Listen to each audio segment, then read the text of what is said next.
Hello, welcome to the 15th episode of the Spiritual Brainstorm. In this episode, I'll just recount an experience I had this past weekend. I went with some friends to Amsterdam. And of course, when you go to Amsterdam, when you're in Europe, it's usually not just to have a couple of beers. So I ended up having a what's called a space cake, which is basically marijuana baked in a muffin or any kind of pastry. So I haven't done that since my spiritual awakening. So I thought, hey, um, what kind of experience will I have now that I had my spiritual awakening? And I wanted to try it out. Looking at what other people on the internet were experiencing, I thought it might be fun. In fact, actually, what I've discovered is that it was quite terrifying, actually, for me. Um, and this is why this episode is going to be titled um, Ignorance is Bliss. Because what I experienced basically is this real fear of death, but really, really intense. Um, as if because I had my spiritual awakening, and if you followed this series, um, I'm sort of have this model for the universe or form or a pretty good idea of source and how infinity works and all this stuff, as if the knowing of these things from an information point of view, from an intellectual point of view, purely, that is something in the mind, could not be coupled with the experience, because combining the two would basically just completely lift me off of from this world and death. Of course, I know from an intellectual perspective, from a knowing perspective, I know that there's no such thing as death. I know that I'm an eternal soul, and that I'm just going to move on to higher planes of existence. But nevertheless, I really felt that combining the insight of source that you have in an intellectual way in the actual experience of it is dangerous from the perspective, of course, of a 3D human. Um, because you may not find your way back into 3D basically after you've done this kind of experiment. Um,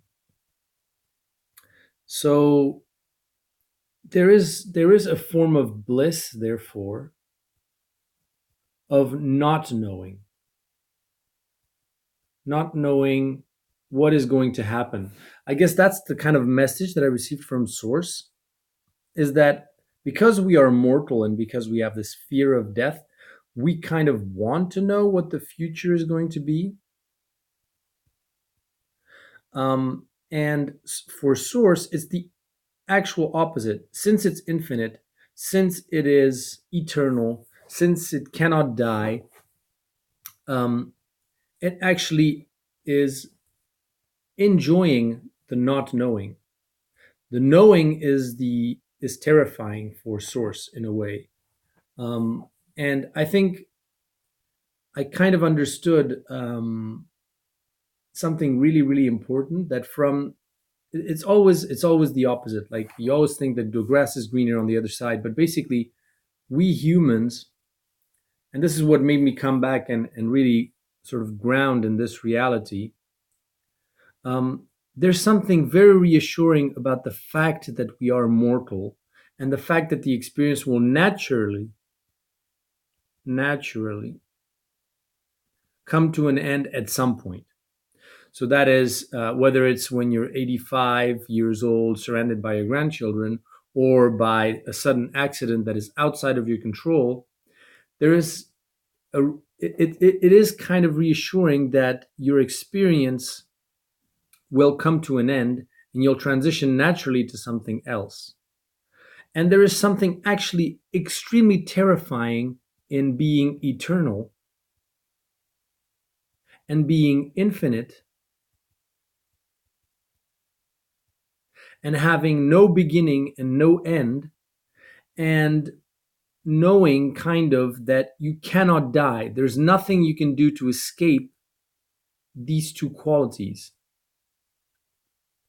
And from a human perspective, we think this is great, but I mean, I just don't know how to explain it. It's really something you have to live, and that's also kind of made me clear about the fact that the experience of the knowledge is a whole other level.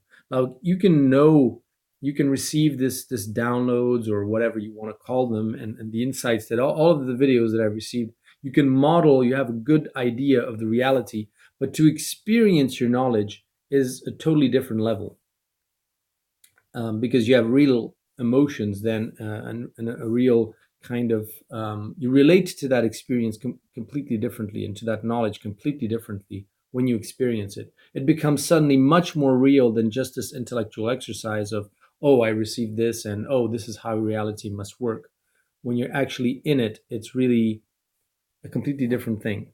So yeah, I mean, um, basically, I mean, just imagine being in a white room or void for all of eternity, in infinitely long. I mean, it's something that is beyond human comprehension, which is why also I was really terrified about this experience that I had. And there's also this kind of bliss, not just from not knowing, but also from all the things that are unconscious and sort of automatic. And yes, we try to understand, we try to bring to the consciousness more and more things. But when you have to actually concentrate to be grounded in linear time and sort of experience these sequences of moments one after another in a logical fashion, um, that is extremely reassuring once you taste the experience of potentially losing ground and not knowing where you are in an infinity. Let me just remove the Wi-Fi. So imagine there is this infinite reality, and your brain filters out this, and it's programmed so that basically you experience one little part of infinity at a time, and with certain rules like the linear cause and effect and everything. And from the human perspective, to potentially lose track of where you are in this linear time for your brain, and to be lost in infinity and not knowing what is real, what isn't real, or where you should be in infinity, where you are, and to track your progress is absolutely terrifying. And so there is this kind of very reassuring state where you just delegate this job or this task to unconscious mechanisms. You're not actually thinking or making an effort right now as you're watching this video of experiencing frame after frame reality in a continuous way. You're not making a conscious effort to do that. And I had to do that effort when I ate that space cake, and it was extremely tiring and terrifying. And I sort of had this intuition that actually our five senses are kind of like GPS or tracking mechanisms for um, for finding you in infinity, because you have this constant feedback of, through your senses, you see the outside, you experience the outside, and then every single second that kind of feedback loop happens. It's almost as if your five senses were keeping track of where you are. And if suddenly you lose consciousness and you lose sight you lose sound. Um, you don't know at what point of infinity you're going to pop back into consciousness. And that was really terrifying because at times everything was kind of dimming. I couldn't open my eyes, and I was just hearing sounds, and they were dimmer and dimmer, and my consciousness couldn't concentrate on that anymore. And so what I took back from this experience is really that it made me really experience what this living in the now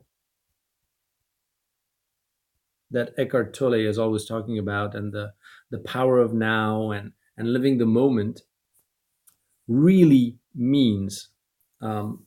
Because if you're not in the now, if you're not in this moment, then you may as well be completely lost in infinity. And who knows what kind of experience you're going to have if you're not in the now. That is jumping from one reality to another, or experience much more terrifying things. There's also this idea that you know what you leave, but you don't know what you're going to see afterwards. So you know what you're leaving behind, but you don't know where you're going afterwards. That's also kind of a terrifying thing. Um, yeah, and finally, the fact that this death is kind of like how should I say, a blessing, a double blessing, because you can't lose at this game. I mean, you're going to go see the other side regardless of whether you want to go or not. But what's nice is that you can enjoy this reality right now, living in the now, and you'll still die, you'll still move on. So if this reality is a dream, and it's not real, quote unquote, it's not the real thing, then you may as well enjoy your dream, and then death will be the wake up, and you wake up in a sort of a more real, or in your higher self, in the state of your higher self. It's a bit more hectic here, I'm sorry for this, but so let's imagine that this experience that we're having right now is a dream. Regardless of what you do, what's nice is you're going to wake up, because there's this thing called death. So you may as well enjoy the dream, because you know that you're going to exit it at one point, and whether you exit it early or later doesn't make a difference, really. It's like when you wake up in the morning, how long your dream is irrelevant, and you don't really mind if it's longer or shorter.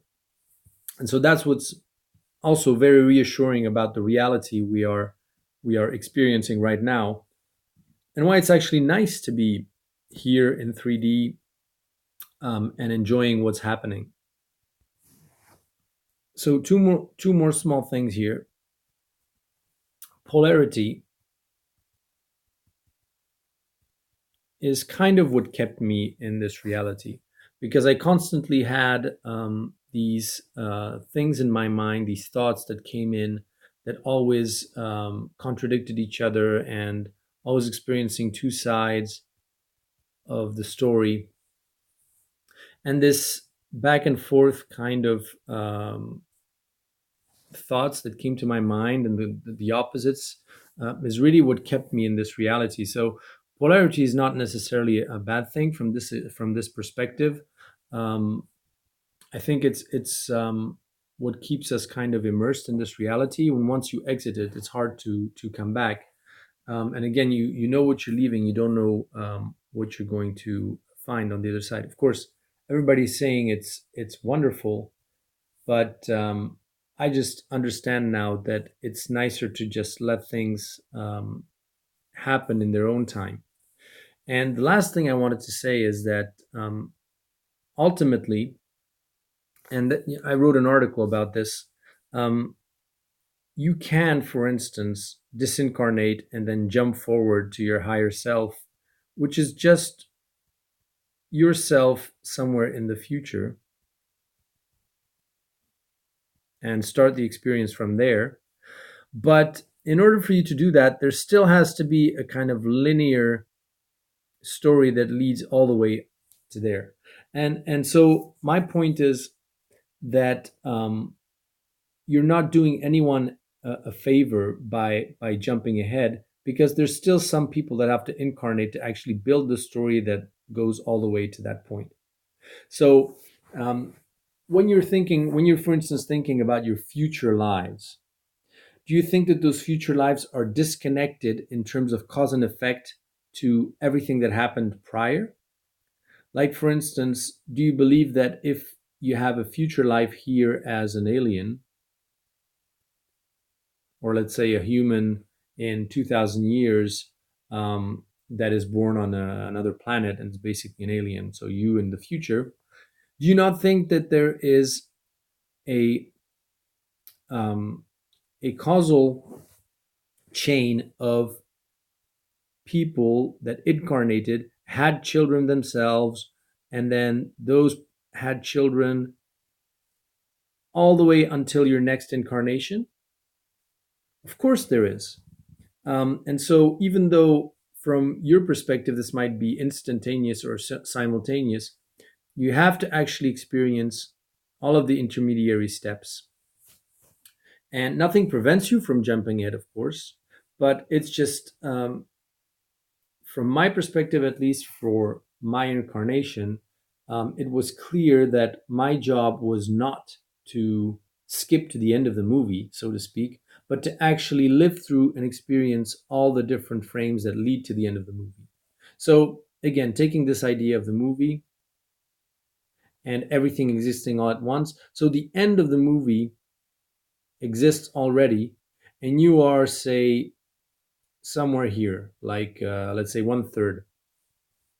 The end being the ascension process, for instance, where we all ascend into higher dimension, and we're moving towards that.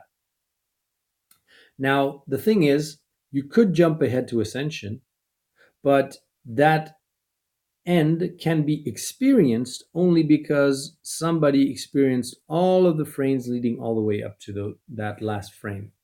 You cannot just pop into existence and experience something. There needs to be some kind of link that leads all the way up to that frame for it to be experienced. And that is what I see our role here as humanity, as being this transition between, um, being a little less than human, so mutant chimps, and becoming more and more human, and gradually being able to break from linear time, gradually being able to gradually integrate this multi-dimensional reality, gradually experience the ideas of the things that I discuss in my videos and plenty others discuss in theirs, um, and experience this gradual shift. And so I think in another video, I was talking about these overlapping realities. And so basically, imagine that here, this is the dogma where these are different dogmas, and this is the religious dogma, for instance, like creationism, the Bible. And you can even think of these as cycles, which may or may not be actually much longer than this and overlapping. And so you can think of the point where people started to believe or started to receive the information of the Bible, and then there's a delay in what that belief manifests as in their reality. And it can manifest as, the Inquisition, whatever, the Crusades and all the wars, but it can also mean, for instance, humans that are much more that are repressing their impulses and manage to repress this urge to rape or kill or do sacrificial practices and sacrifice their children. Um, and then you have other ideas that pop into existence, like, for instance, let's say Newtonian science, and that also has repercussions and influences on your reality as time goes by, and it allows, for instance, for the Industrial Revolution. And then here, for instance, we would have Einstein and relativity, and that allows for the manifestation of nuclear power, for instance, as time goes by, as more and more people believe in the idea. And then here you could say that this is the spiritual awakening and the information. And as more and more people believe in it, then that also transforms our reality. And you have these cycles of the influence of the beliefs and how they overlap one with the other. And you have a blend. Reality is therefore a blend of all of these overlapping cycles of various beliefs that started, that wane, that still exist. Some of them are dead, long dead, like, for instance, the beliefs of pagan traditions and the pagan gods is nearly dead. The monotheist gods are still well and kicking. And all of this creates a sort of a blend or a mixture that we experience as our reality right here, right now. And so gradually, as more and more people engage in this spirituality and in this knowing and this higher knowledge, we will see a shift, but we have to experience that. That is our role right now. That is what we see as our role. So it was more of a testimony of what I've lived through, and I hope you found it interesting. If you have any questions, feel free to ask, and see you in the next video.